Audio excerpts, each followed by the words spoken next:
So let's meet Phil Ventresco, who is in his Outlaw. And where are you at today, Phil?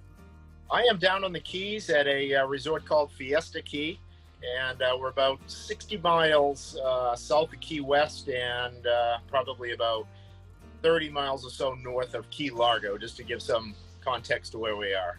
And I have watched your travels on our social media channels. Is there any place you have not gone? Because you seem to be going everywhere and just enjoying life.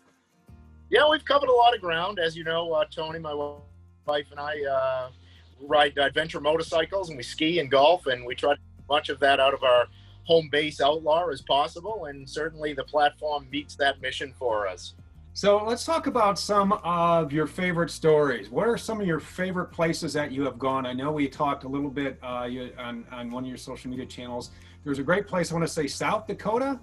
Yes. Yeah, we were fortunate enough to make it out to what's known as the Buffalo Stampede or herding that takes place every year. It's a herd of buffalo that the government actually owns. There's about 1,500 of them, and they move them from one side of Custer State Park to the other side every year to just help with their feeding and migration across the different prairies that they have out there. And it's quite an event. It starts at 3 in the morning, and you basically go up there and get situated and wait until 9. And this herd of buffaloes crests that mountaintop and stampedes across the front. You can feel the ground shaking and see the dust or snow in some cases, depending on the year. And the really interesting thing there is the governor, Kristi Noem, comes in on a helicopter, and she gets on a horse and leads the cowboys that are actually driving them. So it's quite a spectacle to see. And we stumbled on it. We were just coming out of a trip that we had done through Yellowstone, and we saw the advertisement pop up, oddly enough, on social media, and diverted on our way back to the East Coast. And it was a worthy take for anybody that is interested in something a little bit different and likes that kind of stuff. I'd highly recommend it. And I guess that's one of the great things about being able to just be mobile like you are, is just kind of going off the beaten path and just finding these little gems. Yeah, I think that's a big part of it. You know, it's all part of the journey, and I think you have to do a little bit of research. But oddly enough, some of the best places that we've found and gone and done things have been the unplanned ones, where we'll pick something up on an advertisement, or a friend will tell us, or we'll see it on a forum, and then we just kind of make our way in that direction. And being fortunate enough to be able to work mobily and be in touch with everybody that's important in our lives while we're doing it, is quite a positive upside to the lifestyle. So let's talk about your travels last year compared to this year. Were there any places you weren't able to travel last year due to COVID and the pandemic that you're hoping to get to this year? Well, I think we were smart in what we did. I mean, certainly respecting the fact that we need to be conscientious of that for ourselves and family members. And this year we tried to travel places that we knew we'd be outside and, in activities that would be relatively safe. I think some of our journeys take us into metropolitan areas. An example of that is we like to stay at the Liberty RV Resort and Marina in New Jersey, which is directly across the Hudson River from Manhattan. And we usually go there twice a year. And because of what was going on this year, we had to avoid that. And weren't able to do that, to go into downtown Manhattan. So I think that areas like that we miss, and we'll get that going into next year. But on the flip side of that, it made us explore a little bit deeper into areas that we could go and explore some of the more outskirt and backcountry areas, which we enjoy doing both on our ski type of adventures as well as with the motorcycles.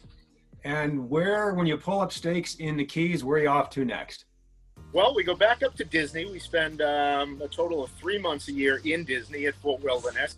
So we did our 2 months in November and December, and then we're down in the Keys until March, and then we go back up to Disney for all of March, and then after that we'll work our way usually out to Breckenridge, Colorado to ski. There's a great winter RV destination there, Tiger Run, which is at the foot of Breckenridge Mountain.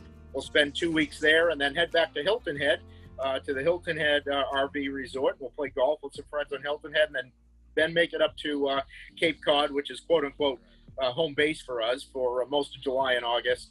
And we'll spend the 2 months down on Cape Cod. Wow, you've been everywhere. So out of all the places that you have been, before I wrap up, is there one adventure, one story, that one thing that happened that you're like, oh, I'll always remember this?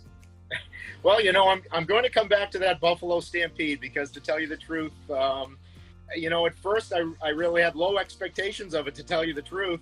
But then when you get there and you're outside and there's that crisp, cold air and there are some snow-capped mountains around and you just feel a rumble before you see anything, and 1,500 head of buffalo pressed over a mountaintop, and you can hear the cowboys shooting off the guns, and it's I have to be honest with you, that was one of the most unique and exciting experiences that I think we've had, and we're already set to go back again next year. And to that same type of excitement and feel, and some of your listeners may already do this, but we try to go to at least 4 or 5 NASCAR races a year and stay in the infield with the Outlaw.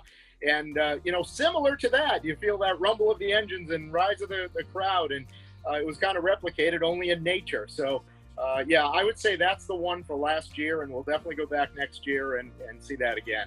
Yeah, certainly sounds like a great time. I appreciate the photos. I appreciate you taking your time out of your daily schedule to talk to us there, and safe travels this year, no matter where you happen to go, Phil. Yeah, we appreciate it. And look, you guys at Thor do a lot for us as well, and love watching you with all the hints and the tips, and you and Tracy doing the cooking videos.